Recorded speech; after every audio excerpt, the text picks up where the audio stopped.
Hi everyone, today we're going to be trying some of the more of my flowers from my garden in some new jewellery moulds I've got. So, UV Resin, flowers from your own garden, cheap moulds. Nice beginners sort of project, which I hope will have some great results, but let's see. The resin I'll be using is the Epoxy Resin Fast Cure Ultraviolet, which I'm getting on very well with. Thank you to Apex for sending me this to test, or rather Just For You Online. That is the name of the website and the firm. They call their resins Apex, so thank you very much, Just For You Online. Now the flowers, as I said, are straight from my garden, and some of them are weeds. In fact, most of them are, so you know, hey, now you know what my garden's like, but never mind. And yeah, some weeds are really pretty, aren't they? And no mow May was a thing in the UK. Right, let's go in and put some resin in. Now the way I do flowers in jewellery is, first of all, I will pick which moulds I'm going to use. I'm going to use these, I think, here for pendants. The moulds were cheapy moulds. I'll put you the link for these too down below. So I'm going to fill up a little layer first of the resin. Now I do this because I like to get a coat on the mould before I go in with the flowers. That way they are protected and sealed in. And I think I'm going to do a longer one of these as well. I am getting a bit low on this resin because I've gone a bit crazy. I'm absolutely loving it and using it rather a lot. So some little square ones, and maybe let's have one of these long ones. I tend to do a lot of hearts and round ones, so I'm thinking on something different basically. Right, so we should have there a really good layer of the resin in. Now I'm going to use one of my little rubber brushes to poke the resin around a bit. I've got some quite fine ones, if I can just reach. There we are. Here's a little fine one. These little rubber brushes are great, but of course you could use just a toothpick or anything like that really. All you have to do is be very careful you don't scratch your mould. I do use toothpicks and things like that. You've probably seen it in some of my other videos. But if you scratch your mould, it's scratched permanently, and that will transfer to anything you ever use that mould for again, unfortunately. So go carefully. People have been asking about my pretty rubber mat as well. It's just from Amazon. The link's below in the description. So I'm not being too fussy about putting the resin on. It doesn't have to be perfect. It doesn't have to be even. The only thing I will want to do probably is get the bubbles out. Now you could just be patient and let the bubbles dissipate on their own. Because I'm doing this for a video and I want to get them out quite quickly. There aren't many anyway. Just going over them with a long handled torch. Now I can see that the resin hasn't quite got into this area here, and that is simply because it does start to separate from the mould if you haven't put a huge amount in. Not a problem, we're going to put a little dot more in. Now sometimes I will cure it up at this stage, give it a quick cure, but leave it sticky. On this occasion I'm actually going to leave it wet. Now the reason I sometimes do that first is because then you've got a firm base to work onto. But this time, just because they're quite small, they're quite fiddly, I'm just going to go straight in and put them in. Just going to get some tweezers. I think we've probably all got tweezers kicking around at home somewhere. So, first one I want to do is the forget-me-nots. You know, when my little brother passed away, I went and planted a load of forget-me-not seeds in the hedge behind his grave. And to this day, that's a good number of years ago, to this day, they're still there. They still come up, they still self-seed, and they reappear every year. So, I'm just going to pop them in. Then I can give them a little poke around with my silicone brush to make sure I've ended up with them where I want them. Forget-me-nots are so easy to press and dry. I'm going to be doing a load more soon because the forget-me-not season is nearly over, and I don't want to miss my last opportunity to get them. Okay, that one I'm going to leave on a little stalk and pop him in the corner there, look.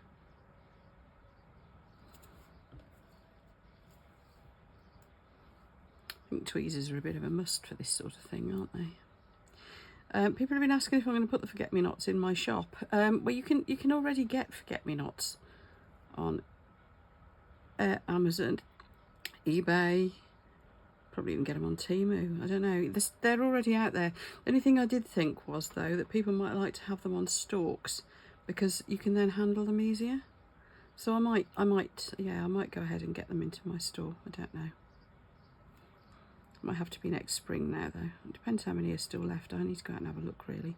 We've had a heat wave, so all the plants are like miles ahead of where they should be at the moment.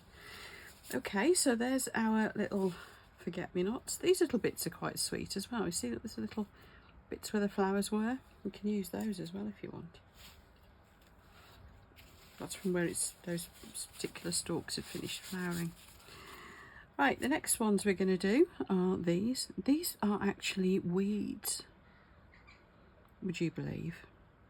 But I just think they're the prettiest things. They grow in grass verges and apparently in my back garden, in clumps. They have great big lacy caps to them, and these are the little flowers that I took from them. So I do have some in my garden. One in the square one. Oh, is that the wrong way up? That's the way up. But yeah, they just grow in grass verges. I think Mum calls it naughty man's plaything. Whether that's the real name for it, I don't know. But as you can probably see, let me bring one of these up close. Those big flower caps that you see on the grass verges, they break down into lots of small flower caps, and within those, as you can see, there are tiny, tiny little flowerlets. So you could split those down as much as you like, and you can dye them if you fancy them different colours. All you need is a tiny little dot of alcohol ink, and you can dye them. Now the buttercups, these two were out of my garden, but they are clearly going to be too big to go in any of these. So I'm going to take the petals off. Seems a bit mean, doesn't it? And arrange them. Now my tweezers are clearly going to get silicone all over them. Not silicone, resin. Get my words right. Now what I was brewing up to saying there, and that's why the wrong word slipped in, was that I have actually dunked them in silicone and allowed it to dry first. So I can just peel it off if necessary. But to be honest, if you wipe them quite quickly, it will come off anyway. Oops. Here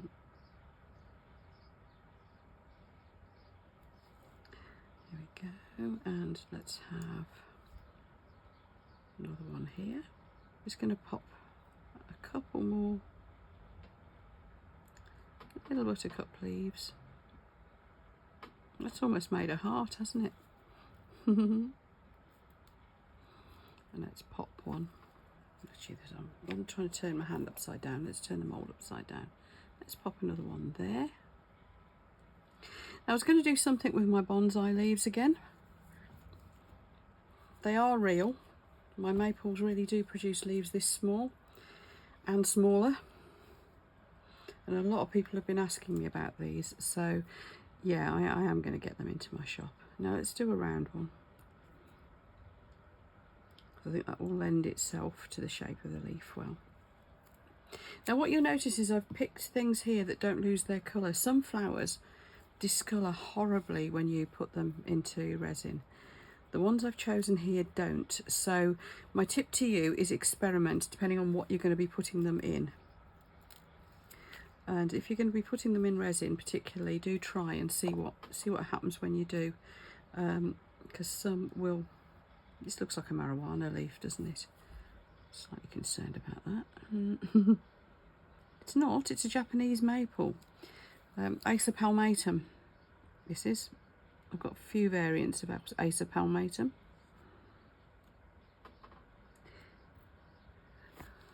This little tree is quite prolific, which is really handy. As bonsais go, it's quite big. Oh, I want to put this somewhere now. Let's put that in there. I'm so going to run out of resin.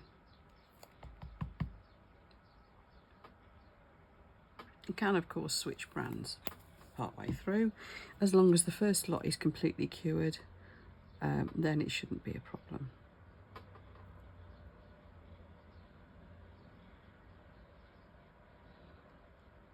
going to push these down a little bit into the resin, but because I put the resin in first, there will be a good coating of the resin underneath, even after I've pushed it down.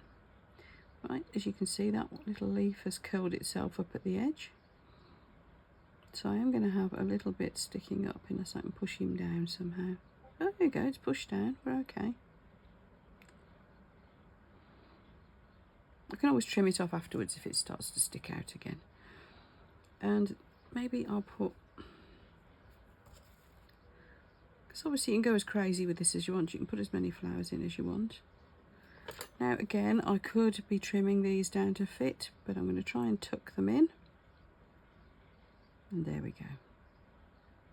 If you do end up with any bits sticking out afterwards, just go around it with a nail file.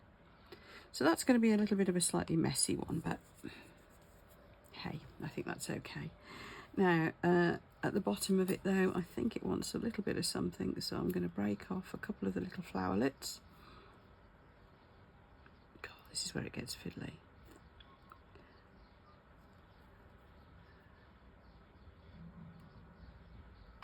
And put at the bottom.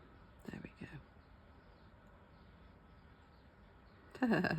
Sticking to my gloves, sticking to everything. There we are.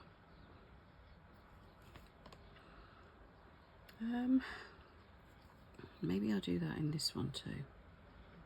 Try and get it up the right way.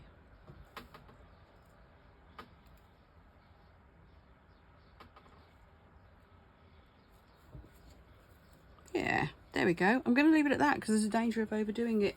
Now, people have been asking me where my clip on the edge of my desk lamp has gone. It's downstairs doing some other projects. And anyways, these are a little bit bigger. I'm using this little lamp. I'll put you the link for this down below as well. It's just a standard little UV nail lamp. It's just a nice little size. I have got quite an assortment of UV lamps, as you probably know.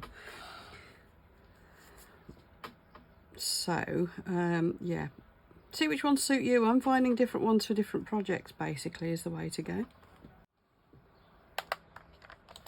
Okay, we're giving them one zap with the UV lamp. So I'm just going to check you're in shot still. Yeah. Now I'm going to go over the back, and this is going to be, I'm hoping to not have to dome these, so I'm going to fill it right up, and this is where I'm going to give it that extra cure time because it will be quite deep resin, and hope that it doesn't do anything daft like flash cure. I'm finding I can go to a reasonable depth with this particular resin before it does something peculiar. Of course, what you could do is just get these out once the thinner layer is cured, and you could dome them. But if you can fill them up neatly enough while they're still in the mould, then you probably won't need to. It's all about the surface tension, so you do need to fill them very carefully and not overfill. Just enough to dome up over the surface. So I'm finding the best trick is to let it settle for a minute and just see if it's just right. You can always take a little bit out if you need to, you know, just get a little spoon or a stick and just lift a bit out.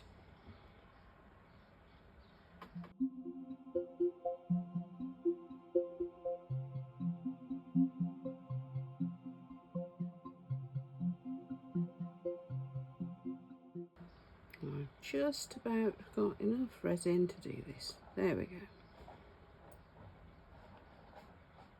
Leave the bottle on its side with the lid on, obviously, to make sure I get the very last little drip out. I don't want to waste. There we are. Now I'm just going to put that under the ultraviolet, but first of all, I've noticed because I was getting to the bottom of the bottle, I have slipped up in a couple of places. It kind of blobs out of the bottle a little bit. You get a few bubbles when you get down to the last little bit. So I'm just going to push these bits in here. I'll be able to sand them off afterwards anyway. And I will just skim over them with my torch to make sure I've got no more surface bubbles. Right, gonna let those cure. I think I will have a little bit of sanding to do because there's a couple of bits where it's gone over the edge, and because it's so bright in here today it has started to cure a little bit, so I can't just get it off with my by pushing it in with my little stick. But let's have a go, see how this goes. What we'll be doing next is putting them onto some bales, and then of course they can just go onto a necklace, and as I said, some of these will be for me. So I'll be back with you for the demold and for putting them onto the necklace. Right, back for the demold. And you see, these are the simplest things. There are a few bubbles in there. I'm not going to worry too much. They look kind of like raindrops. There we are. There's a little bit there for me to snip off. I'll just get a little knife on that. There we are. Isn't that pretty?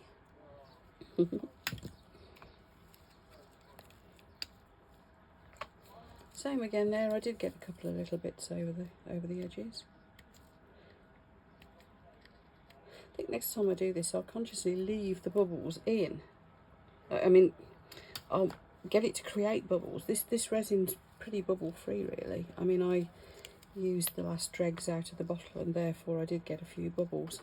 But it is generally rather bubble free. But I think next time I might consciously add bubbles. Oh look, I've ended up with a funny little drop on the end. You see? It's kind of cute. Isn't that cute? It's my little maple leaf.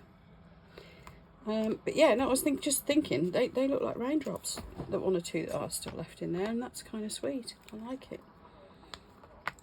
My little forget-me-nots.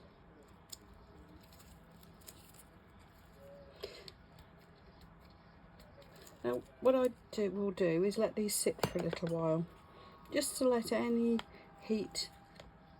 final heat drop out of them. This one, it looks like the UV light didn't go through the back, and I did forget to zap the back, didn't I? Never mind, I can do it now. But yeah, I'll just leave them to let the last bit of the heat drop out of them. There we go. And then I'll come and put the little findings on. Isn't that cute? Look at that.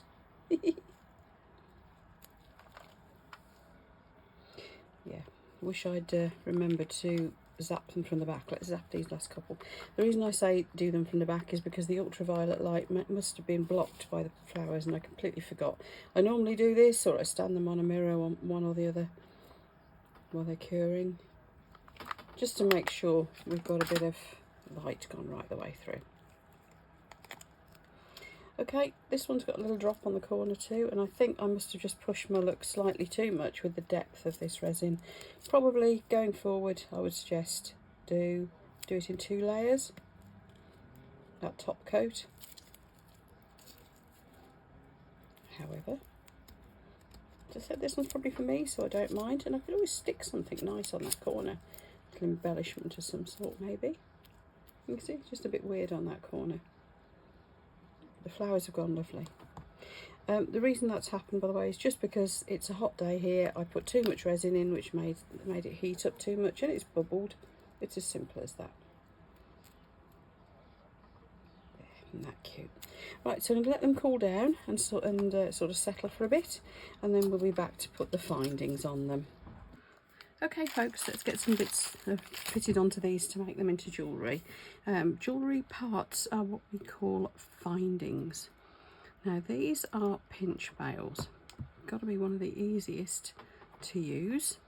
All you do is you pop them around your piece, line up the little spikes with the hole, and pinch.